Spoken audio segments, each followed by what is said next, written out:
Hola Patricio, buenas tardes, muchas gracias por la invitación. Bueno, lo primero que a mí me surge como pregunta, Daniela, es por qué te interesaste en investigar efectivamente este tema, ¿no? Mira, la verdad es que desde que inicié estudios de doctorado estuve interesada justamente en todo lo que tiene que ver con la salud, no solo la salud mental. Yo soy psicóloga de profesión, pero me Ujú. interesa también vincular cómo la salud mental se relaciona con nuestra salud física, ¿ya? Entonces, en ese contexto empecé a ver, bueno, qué desenlaces en salud física me interesaban. Y es así como comencé a leer respecto del estigma y la discriminación asociada al peso corporal. Profesionalmente me parecía que era un tema relevante, puesto que las cifras de obesidad hemos visto que han ido en aumento a lo largo de los años, se invierte mucho en ello, pero siempre vemos que hay preocupación y alarmas al respecto. Y en lo personal, porque también conocí muy de cerca las experiencias de discriminación y de estigmatización asociadas al cuerpo. Entonces, por ahí había una doble atracción por este tema de investigación y es así como inicié mis estudios en el área. ¿Y en qué consistió el estudio, Daniela? Mira, al inicio este estudio buscaba justamente poder ver cómo las experiencias de estigma ocurrían en nuestro contexto.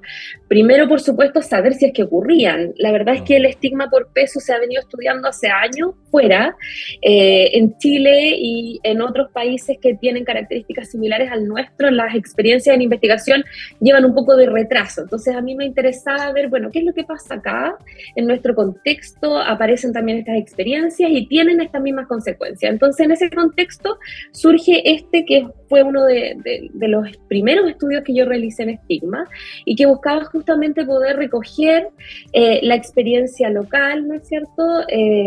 Pero de una manera en que pudiéramos estar muy seguros de que efectivamente el estigma era algo que ocurría en nuestro contexto. Entonces, por eso es que es un estudio cuantitativo, es decir, utilizamos instrumentos en una muestra que es relativamente grande, justamente para poder obtener conclusiones que fuesen posibles de trasladar a la población en general. Ujú. ¿Y cuál es, desde el punto de vista del estudio, la definición de estigmatización? ¿Cómo se traduce, cómo se materializa, digamos, esta estigmatización? Mira, la estigmatización por el peso es aquello que nosotros definimos como toda experiencia que las personas tienen a propósito del tamaño que tiene su cuerpo o por tener un cuerpo grande. Entonces son víctimas muchas veces de prejuicios, de creencias que son negativas, de conductas que de pronto se les excluye o no se les invita a ciertas actividades o reciben directamente comentarios en torno a su forma y tamaño corporal. Ya. Ahora, fíjate que yo pensaba mientras preparaba la entrevista, asumimos como sociedad un estándar de normalidad a partir, ¿no?, de construcciones sociales que adquirimos y asimilamos, asumiéndolas como válidas, sean estas positivas, negativas o incluso neutras. Eh, y hay cuestiones aquí que son claras. Todos somos iguales, ¿no? Todos somos chilenos, te dicen por otro lado. Bien mujercita y bien hombrecito o bien machito, ¿no? La mujer está para criar los hijos, los hombres no lloran. Y así tanto, uno empieza a pensar un poquito y te das cuenta de que nuestra construcción, incluso como persona, se va haciendo a partir de estos prejuicios. ¿Cuánto influye efectivamente, Daniela, la creación de estos estereotipos, ¿no?, en los estigmas que generamos en personas distintas, en este caso? Porque, y te hablo de personas distintas porque en general parece que hay un miedo a la diferencia, ¿no? Pero en este caso particular con personas de alto peso corporal o sobrepeso, ¿no? Es muy, muy importante el rol que tienen los prejuicios, Patricio, porque en el fondo estas construcciones sociales que tú muy bien dices tenemos en relación a diversos temas. O sea, nosotros Mm. construimos culturalmente creencias asociadas a distintas cosas, ¿no es cierto? Asociadas a la inmigración, asociadas a la delincuencia, asociadas a la seguridad, a la política, etcétera. Y eso es así porque somos seres humanos y procesamos la información y entonces hacemos juicios, muchas veces prejuicios preconcebidos, ¿cierto? Que no tienen mucho asidero. Y en el caso de las personas que tienen cuerpos más grandes, esto es fundamental, porque en el fondo, en el colectivo, existe una asociación automática a que ser gordo está mal. Ser gordo implica enfermedad, ser gorda implica algo que yo no quiero ser, y entonces esa asociación automática que aparece en la sociedad se te demuestra a través de distintas acciones que de pronto provienen de personas que tú no conoces, que interactúas con ellas porque estás compartiendo un medio de transporte, por ejemplo, o que te cobran 2 pasajes, o porque vas a comprar una prenda de ropa y no encuentras una prenda de ropa de la talla que tú necesitas, o porque estás buscando una oportunidad laboral y te excluyen porque no tienes una apariencia deseable, ¿te fijas? Entonces, todas estas construcciones sociales van gatillando que la experiencia que tienen las personas de cuerpos más grandes sea muy negativa y tenga consecuencias muy negativas en sus vidas, en el fondo. Ahora, si tuviéramos que sentar a la sociedad, digamos, en el diván, que es otro estereotipo del psicólogo, por lo tanto, desde el punto de vista del análisis psicológico, ¿cómo se explica la generación de estos estereotipos? ¿Por qué la sociedad necesita eventualmente, o no sé si necesita, pero al menos están, de estos estereotipos para poder relacionarse con otras personas que tienen eventualmente, desde un punto de vista de una concepción de normalidad, presentan, digamos, un estilo distinto? Mira, la verdad es que cognitivamente los seres humanos tenemos la característica de que procesamos información, ¿no es cierto? Y que podemos razonar, pensar, racionalizar, etcétera. Pero ¿qué es lo que pasa? Que cuando nosotros estamos en la sociedad y empezamos a adquirir información, esta se empieza a almacenar en nuestra memoria, en nuestro cerebro, y por lo tanto después cuando nosotros queremos recuperar información o queremos establecer o tener una idea al respecto de algo, la verdad es que nosotros recurrimos a aquello que tenemos alojado. Y si lo que alojamos es un prejuicio, entonces voy a actuar en función de eso.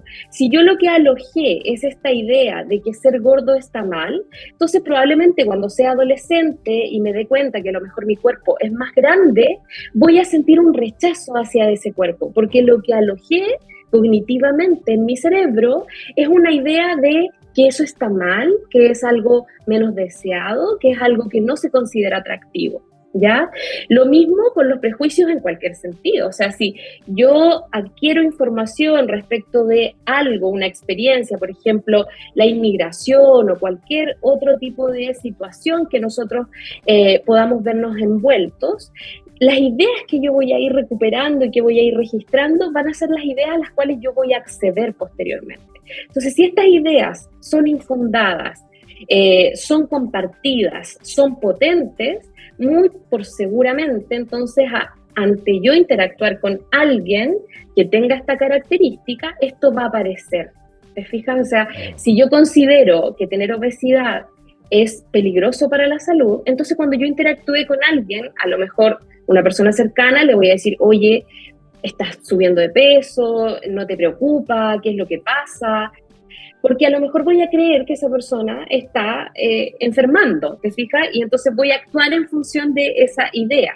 ¿Y qué es lo que hemos visto desde la investigación? Que esas ideas que hemos construido en torno a tener un cuerpo grande, además de estar infundadas muchas de ellas, finalmente han venido avalando estas experiencias de discriminación que las personas que tienen cuerpos grandes sufren. ¿Cuánto de esto, de estas acciones discriminadoras respecto de las personas con sobrepeso u obesidad, cuánto aporta para generación de estereotipos también, ¿no? La publicidad y los medios de comunicación, las redes sociales, las plataformas digitales? Aporta muchísimo, o sea, hoy en día que todo el contenido lo consumimos a través de pantallas, ¿no es cierto? La verdad es que aporta muchísimo. Si tú te fijas, la representación corporal que existe en los medios de comunicación en general no es muy amplia. La representación corporal es bastante específica, en las mujeres es incluso mucho más exigente. De pronto uno puede leer entrevistas a actrices chilenas que han tenido que relegar su talento a roles que no son protagónicos porque tienen una característica corporal que es menos deseada. O sea, si tú ves películas, series, etcétera, los roles protagónicos recaen en personas que son bastante más hegemónicas, con pesos bastante específicos o con formas corporales bastante específicas. Entonces, la verdad es que la información que nosotros consumimos viene a reforzar esta idea. Si hay algo que no te muestran, si hay algo que tú no puedes ver, no accedes a eso, ¿será porque está mal? Entonces vienen a reforzar esta idea justamente de que hay cuerpos que son menos deseados o que son menos representados. Ahora, en el estudio, ¿lograron identificar si hay diferencias en esta estigmatización en cuanto, por ejemplo, a la consideración de aspectos sociodemográficos como la edad, género o incluso la identificación étnica? Mira, en este estudio, que es por el cual me están entrevistando particularmente, nosotros no evaluamos diferencias asociadas a esas variables. Sin embargo, existe evidencia que proviene de otros estudios que han realizado otras investigadoras, que demuestra que, por ejemplo, las experiencias de estigmatización ocurren en hombres y mujeres, no es que ocurran solo en mujeres. Sin embargo, la frecuencia con la que ocurren es muy distinta en mujeres. También el impacto que tiene, es decir, las consecuencias que estas experiencias tienen, también son un poco más grandes en mujeres que en hombres. Y también se ha visto que para que hombres sean discriminados por el peso, es como si se les perdonara tener mucho más sobrepeso que a las mujeres. Es decir, a las mujeres se les empieza a discriminar tempranamente por tener cuerpos grandes, mientras que en los hombres está un poco más permitido y esta discriminación aparece, pero cuando ya esta obesidad es un poco mayor de acuerdo al IMC. Fíjate que me llamó la atención una definición del estudio. Lo leí y quería preguntarte o que me explicaras, digamos, esta definición. Las personas obesas se estigmatizan a sí mismas tanto como lo hacen otras personas no obesas. ¿Cómo nos explicas ese contexto, esa definición? Sí, lo que pasa, y eso es como algo bien significativo también que ocurre en este tema en particular cuando lo estudiamos, y es que cuando nosotros pensamos en la estigmatización siempre identificamos focos externos, es decir, el entorno me restringe, me impone barreras, las personas me dirigen comentarios, etc. Pero ocurre muchas veces que estas creencias son compartidas por las personas que tienen cuerpos grandes y ocurre un fenómeno que nosotros llamamos la internalización del sesgo de peso, es decir, las personas que tienen cuerpos grandes empiezan a creer, a autoafirmar estas ideas. Entonces, cuando observamos que el entorno responsabiliza a las personas sobre su peso y le dices que tú eres gordo porque no bajas de peso, porque no haces ejercicio, porque comes muy mal, esta idea de responsabilización que es errada, porque en el fondo el peso corporal no es una variable que nosotros podamos controlar fácilmente. Está determinado por múltiples factores y un factor muy relevante en el peso corporal es la genética.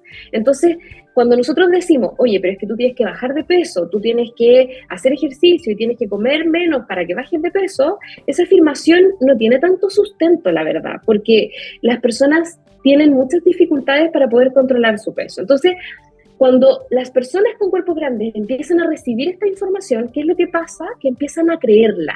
Y entonces, cuando te dicen, no, es que has subido de peso, esto está mal, te estás dañando, yo misma creo lo mismo, ¿cierto? Entonces yo digo, sí, la verdad es que yo soy una persona dejada, con poca fuerza de voluntad, no me quiero, no me cuido. Y entonces en este proceso de internalización, el efecto que tiene la estigmatización es como si se amplificara, porque en el fondo ya no es solo esto hostil que proviene del entorno, sino que yo misma me dirijo mensajes hostiles hacia mí y obviamente esto tiene un daño y un efecto en mi salud mental.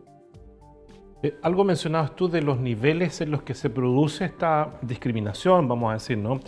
Y fíjate que me llamó la atención una parte que dice, en contextos médicos, las personas obesas refieren ser atendidas por periodos de tiempo más breves y reportan una menor calidad de la atención en comparación con índices con un sujeto de masa corporal. El estigma de obesidad genera comportamientos que no contribuyen al control del peso. Es decir, uno pudiera entender, no justificar, pero entender que quienes no estén vinculados a las ciencias de la salud, a la atención en salud, practiquen eventualmente, digamos, acciones discriminatorias contra las personas con sobrepeso u obesidad, pero en el sistema de salud, digamos, presenta cierta incongruencia, por decirlo menos, ¿no? Sí, la verdad es que, bueno, eso nos demuestra primero que antes de ser profesionales nosotros somos seres humanos. Y Ujú. cuando los seres humanos funcionamos a través de prejuicios, atajos cognitivos, creencias que están como bien asentadas en nuestro cerebro, eso se sale a pesar de la formación profesional que tú puedas tener. Entonces, un profesional de la salud puede estar formado en el manejo de enfermedades crónicas, por ejemplo, sin embargo, si dentro de su sistema de creencias aparece muy fuertemente esta idea de que las personas son gordas porque quieren, entre comillas, porque tienen mala voluntad para hacer ejercicio, etcétera, eso también va a ser expresado en la interacción que establecen con los usuarios y las usuarias. Entonces, en los estudios que se han hecho, que nosotros hemos podido ver, que hemos podido leer, aparece muy claramente cómo es que se ha evaluado el sesgo en profesionales de la salud y aparece tal cual como lo estamos conversando. Es decir, hay profesionales de la salud que pese al nivel de formación que tienen, igual hay una asociación automática respecto de que ser gordo está mal y entonces las personas consultan porque tienen un dolor en el cuello, porque tienen un problema estomacal y la recomendación que rápidamente aparece en esa interacción es la disminución de peso corporal cuando son personas gordas. Y entonces la percepción que tienen es que, bueno, ¿para qué voy a ir al médico si siempre la recomendación es que baje de peso? Yo no puedo bajar de peso, entonces voy a ir a que me reten nuevamente o a que me vuelvan a decir lo mismo y ya es una experiencia difícil que genera consecuencias, entonces la verdad es que se vuelve finalmente un círculo del cual nada bueno puede salir de allí, ¿cierto? Hoy en día existe un enfoque que se llama salud para todas las tallas, es un enfoque al cual suscriben varios profesionales de la salud y que da cuenta justamente de que han podido hacer esta mirada muy reflexiva respecto de sus prácticas y entonces ofrecen servicios de salud independiente de la profesión que tengan, pero que no están centrados en el peso corporal, ya que están centrados en otros indicadores de salud. ¿Y por qué? Porque la verdad es que la evidencia, ¿qué es lo que nos dice? Que el peso corporal no es un indicador de salud. Hay otros indicadores a los cuales nosotros podemos acceder que son mucho mejores si queremos evaluar la salud de las personas, ¿ya? Y esto es bueno que lo podamos ver porque, por ejemplo, lo que se ha visto es que en personas que son delgadas, es decir, que nosotros podemos identificar como personas con un peso normal, entre comillas, los profesionales de la salud inmediatamente asocian la idea de que son sanos o que son saludables. Entonces les prescriben menos exámenes o tienen menos sospechas diagnósticas de alguna enfermedad crónica, por ejemplo. Y pueden haber personas delgadas que metabólicamente no estén funcionando bien y pueden haber personas gordas que metabólicamente estén funcionando bien. Entonces, finalmente, el peso no es una variable que hoy en día nosotros tengamos que mirar, más bien tenemos que superarla, porque en el fondo centrarnos en el peso ha llevado a esto, a que exista discriminación incluso en entornos sanitarios. Pensaba mientras te escuchaba, ¿en qué minuto pasamos como sociedad de considerar la obesidad y el sobrepeso como un elemento de buena salud corporal? Hasta hace algunas décadas atrás era considerado sano alguien que era gordito u obeso, digamos, a pasar, digamos, a este otro extremo de discriminación. Uno tiene la sensación, Daniela, de que los jóvenes vienen con un chip distinto, ¿no? Que hay una mirada distinta respecto de acciones que para nosotros eran normales como generaciones un poco más antiguas. Por cuanto, y en cuanto a los grupos etarios, ¿qué datos arroja efectivamente el estudio? Sí, mira, la verdad es que el estudio en particular del que tú te refieres fue un estudio hecho con población que en promedio tenía 45 años de edad, Ya. eran personas adultas, ¿no es cierto? Y aparecen de igual forma estas experiencias de discriminación. En otro estudio que yo he podido realizar, en donde hemos hecho entrevistas más en profundidad para justamente conocer estas experiencias de discriminación en personas con distinta forma corporal y de distinta edad, hemos podido ver que efectivamente las personas que son más jóvenes 20, 30 años aproximadamente, son personas que están mucho más conscientes de la hostilidad a la cual se ven enfrentadas las personas que tienen cuerpos grandes. Mientras que personas de sobre 45, 50 años no lo cuestionan tanto, reportan sufrir este tipo de experiencias. Por ejemplo, voy al médico y el médico me dice que baje de peso, pero es que tiene razón, pues, tengo que bajar de peso. Esas son las respuestas, ¿te fijas? Mientras que en personas más jóvenes aparece esta idea de, oye, pero ¿por qué me está hablando del peso si yo no vengo a consultar por el peso? No, o soy una persona que tengo un cuerpo grande, pero que hago actividad física, que como lo más sano que puedo, ¿cierto? Etcétera. Entonces, hay como un cuestionamiento y una conciencia mucho mayor en generaciones más jóvenes, mientras que las personas de más edad pareciera ser que están acostumbradas a que esto es así. Y está bien que sea así, hay como un cuestionamiento menor en relación a estos mensajes. Sin embargo, en lo concreto, estos mensajes y estas experiencias de discriminación sí tienen un efecto que es nocivo, que es negativo. Precisamente te iba a preguntar por esos efectos. ¿Cuáles son las consecuencias, ¿no? Y a qué nivel impacta, digamos, esto de la estigmatización? Uh-huh.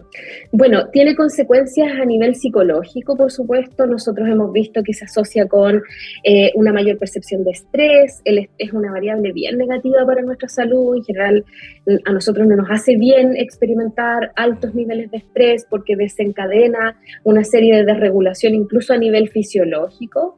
Las experiencias de estigmatización, como se asocian con estrés, fisiológicamente se asocian también con una mayor producción de cortisol.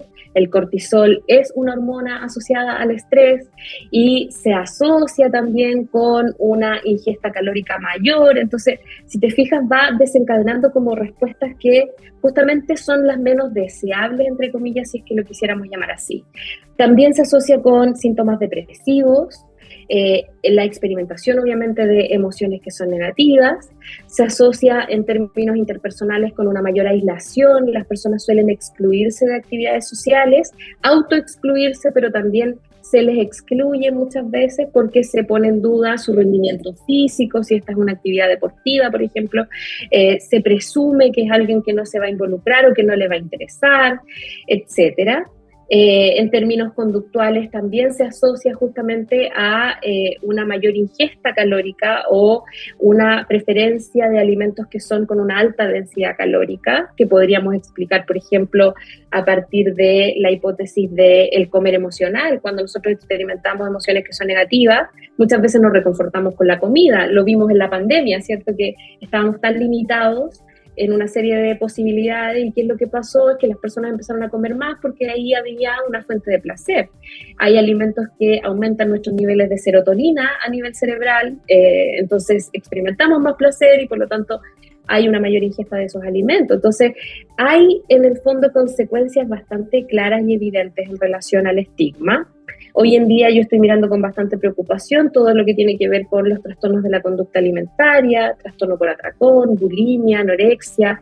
¿Qué tanto de estos trastornos, por ejemplo, no serán también en respuesta a esta idea de tener un cuerpo que sea más aceptado, que sea más deseable, que responda a estos cánones de belleza que se nos exige? Entonces, la verdad es que es bien preocupante, y si además lo vinculamos con el tema de las redes sociales, por ejemplo, hoy en día en adolescentes que pasan muchísimo tiempo en pantalla, todo el tema de los filtros que hay en redes sociales y todo lo demás, o sea, puede generar conductas obsesivas en esa línea, te fijas, como de querer corregir o querer cambiar aspectos de mi corporalidad justamente para poder responder a aquello que considero que es más deseado. Entonces, en general tiene hartas consecuencias que son más bien negativas, y que debería hacernos, o que debería mostrarnos, que si lo que queremos es justamente contribuir a la salud de las personas, entonces pareciera ser que no emitir estos comentarios, no discriminar a alguien, hacernos conscientes de las creencias que nosotros tenemos al respecto, podría contribuir mucho más para la salud de alguien que ir y decirle, oye, estás más gordito o estás más gordita, subiste de peso, estás comiendo mucho, etcétera. Pensar antes de hablar, en definitiva, ¿no? En el impacto que puedan tener nuestras palabras en la otra persona. Exactamente. Bueno, tiene que ver de alguna manera con lo último que te iba a preguntar. Nos queda un minuto, es decir, no nos queda nada, pero supongamos que nos queda un minuto. ¿Cuáles son los desafíos que plantea tu investigación y a qué nivel social pueden aplicarse entonces esos desafíos, Daniela? Mira, la verdad es que yo vengo hace un tiempo trabajando, por ejemplo, en que podamos comprender que el abordaje de la obesidad tiene que ser mucho más integral. La psicología muchas veces se ha visto relegada a todo lo que tiene que ver con salud mental y poco vinculado a lo que tiene que ver con salud física. Yo creo que los resultados de esta investigación contribuyen a que podamos vernos como personas mucho más integrales y en donde las experiencias van generando consecuencias en distintos niveles. Y por lo tanto, los resultados de esta investigación y de muchas otras en esta misma línea tienen que llevarnos a ver cómo podemos hacer cambios en beneficio justamente del bienestar de las personas y de la salud de las personas, ¿ya? No se trata justamente de negar el que puede haber problemas de salud asociados a que yo tenga una gran cantidad de grasa visceral, por ejemplo. No estoy negando eso, eso puede ser así, te fijas, es un factor de riesgo que nuestros órganos en la zona abdominal tengan grandes porcentajes de grasa, pero midamos eso. No nos centremos en que porque veo a una persona grande, inmediatamente voy a asumir que es una persona enferma y que es una persona que entonces cuando yo le dé la recomendación de que coma menos y haga ejercicio, lo va a poder seguir rápidamente y entonces en el siguiente control a los 15 días va a ser una persona distinta. Entendamos que hay muchos factores a la base de esto y que podemos hacer distintas cosas para mejorar la salud de las personas. Y una última cosa que seguro que ya me pasé, pero me gustaría decir, Patricio, es que la investigación muchas veces alcanza lugares como, por ejemplo, congresos, comunidades académicas, científicas, etcétera. Pero los resultados de los estudios tienen que llegar a toda la comunidad en general, no solamente a exclusivamente académicos, profesionales de la salud, etcétera. Tiene que llegar a toda la comunidad, porque la principal fuente de discriminación, fíjate que es la familia, el entorno inmediato. Entonces, si esa es la principal fuente, ojalá que las personas que nos están viendo ahora puedan decir, entonces tengo que tener ojo, tengo que tener cuidado, tengo a mi cuidado a alguien adolescente, al cual a lo mejor le estoy diciendo permanentemente, oye, come menos, muévete más, etcétera. A lo mejor el impacto que están teniendo esas palabras son incluso más dañinas que lo que este adolescente está comiendo. ¿Te fijas? Entonces, yo creo que esta posibilidad de poder presentar estos resultados a la comunidad global es maravilloso, porque necesitamos avanzar, pero para avanzar necesitamos que todos en la sociedad avancemos, no solo las personas que toman decisiones en salud, no solo los profesionales de la salud, quienes hacen leyes, etcétera. Todos como sociedad en función de estos resultados. Por eso te planteaba, ¿no? ¿A qué nivel social pudieran aplicarse efectivamente estos desafíos y de qué manera investigaciones como esta traspasan, digamos, las barreras de la academia y llegan efectivamente a aportar en materia de salud pública o de políticas públicas? Exactamente. Bueno, esta investigación además permitió que la Sociedad Internacional de Medicina Conductual premiara a nivel latinoamericano a la profesora Daniela Gómez. Así que felicitaciones además por eso, Daniela. Me imagino que claro, hay una mirada, digamos, de que esto baje, digamos, a la población, pero debe haber también alguna alegría por este reconocimiento, ¿no? Por supuesto que sí, es una enorme satisfacción que se reconozca un estudio que realizamos en nuestro contexto, se le reconoce como un aporte regional. Latinoamérica en general siempre estamos un poquitito más atrasados, entonces se vio la contribución que dio este estudio y por supuesto que es una gran satisfacción. Y además me ha permitido, fíjate, visibilizar mucho mi investigación, así es que estoy doblemente agradecida porque ese es un reconocimiento desde el mundo científico y académico, pero me ha permitido llegar a las casas, por ejemplo, ahora me han entrevistado a programas radiales, entonces es una doble satisfacción sin duda. Piensa tú que nosotros damos 12 minutos a 15 a lo mucho, digamos, para entrevistas, pero me pareció tan interesante el tema que no, ¿cuánto llevamos? Más de media hora, de hecho ya me están pidiendo que cerremos la entrevista. Te agradezco muchísimo, Daniela, un gusto, que estés muy bien. Yo te agradezco también a ti, Patricio, que estés muy bien.